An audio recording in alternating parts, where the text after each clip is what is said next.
Something that I ponder and wonder about is it actually necessary to have a co-founder or business partner? And I'm gonna put this into two perspectives, right? I'm gonna put it in as a co-founder owning a business jointly together and building it and working on it, as opposed to investment, right? When it comes down to investment, I'm always under the impression of, depending what type of business you are in, and I'm only talking here from a service-based business because that is all I've ever owned, you don't need an investor, right? Unless you have no idea what you're doing, you have no idea of the industry that you are in, you do not need an investor. However, if you are in a product-based business where you need to invest in product, you need to invest in manufacturing, you need to invest in your overall operations, then absolutely an investment might be needed, whether that comes from yourself as an investment or an investor, or bringing in an angel investor or a third party to come and help you build that journey.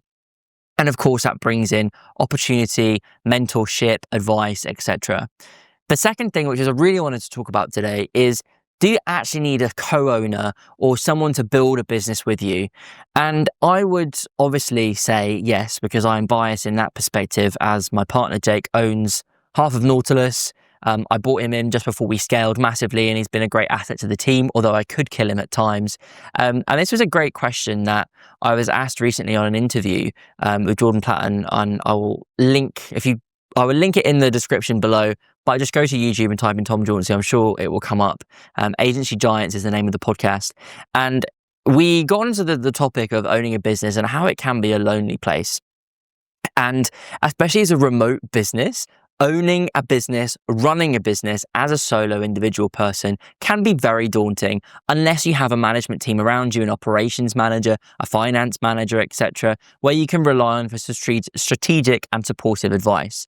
However, when it comes down to the actual running of a business, having all of that on one person's shoulders is a lot. And it's a massive weight, which I think a lot of people underestimate when they're starting a business and they start to scale by hiring people, working with clients, working in different time zones, different currencies, different financial things, litigation, God knows what else, right? And having that person that you can grow with and lean back on, literally physically, because there are some days where you get out of bed where you don't want to do your job, right? And there are some days where I leap out of bed and I'm so excited because the team have done well, we've got a great sailing, we've done great work for a client. And those are the days where I cannot categorically say that having a person next to you and supporting you is absolutely key, right? And obviously it's different with myself and Jake because we are a couple and as well as business owners together. But having that support from a partner, but also having that support from a partner who is involved in the business. It's a little bit like when you come home from work, your partner's maybe cooked you dinner, or you've gone out for dinner and you're talking about work and you're not in the same industry, or you're not in business together. Having that conversation where you talk about work is a little bit loose, right? Yes, they might know of things that have gone in your workplace or what's gone wrong or what's gone well, but they don't know, okay, actually that really means this and that's quite serious, or maybe we could do this in a little bit of a different way. And having the support of someone who is your partner, who is a business partner, allows you to lean back on them physically and mentally in supporting you with those decisions. And there are some decisions that I've made in the past that I've made the absolute wrongest decision, and Jake has completely disagreed with me, and it's backfired and I've proved him right, but also it's gone in the opposite direction as well.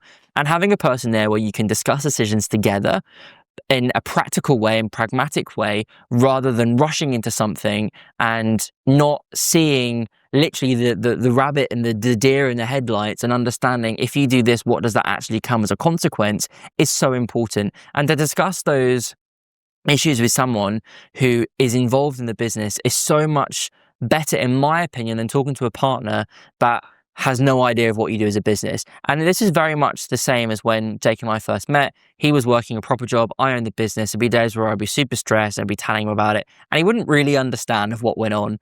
But then when Jake joined the business just before COVID and we started to scale, when I started to say those things, he was like, okay, let's do this instead of that. Let's do this, let's work on this.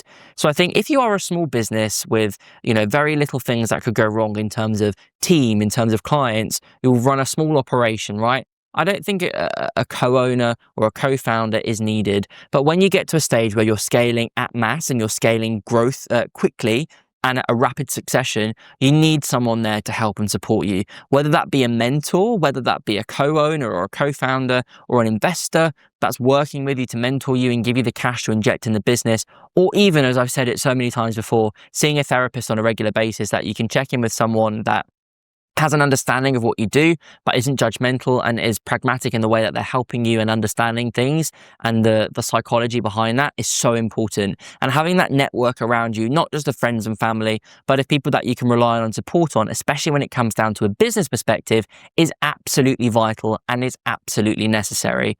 So in a very short way, in a recap, I would say if you're a small business, a co-founder, co-owner isn't needed. However, as you grow and as you scale, having that mentor and having someone to own a part of the business with you and to take that pressure off your shoulders is absolutely okay to do. And it's something that I would encourage and recommend you to do so as you grow as a business. However, there are some people that can literally have all the stress on their shoulders, will be able to eloquently go through each individual problem and make beneficial decisions to those problems that are correct and are successful. Absolutely, those types of people might not. I'm a very sensitive person. I'm a very sensitive individual, and having someone there that I can support, that can support me and rely on and make decisions together, is so invaluable. So yes, if you're working at scale and there's lots of problems that could come along the way, if you're a small one-man, one-woman business with little to no stress, it's absolutely okay to do things on your own. But it's okay to work with people and to build a business together because it's more fun, right?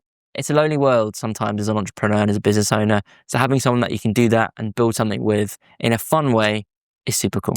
There you go. That's my take on it. Stay awesome, stay safe, but most importantly, stay nerdy.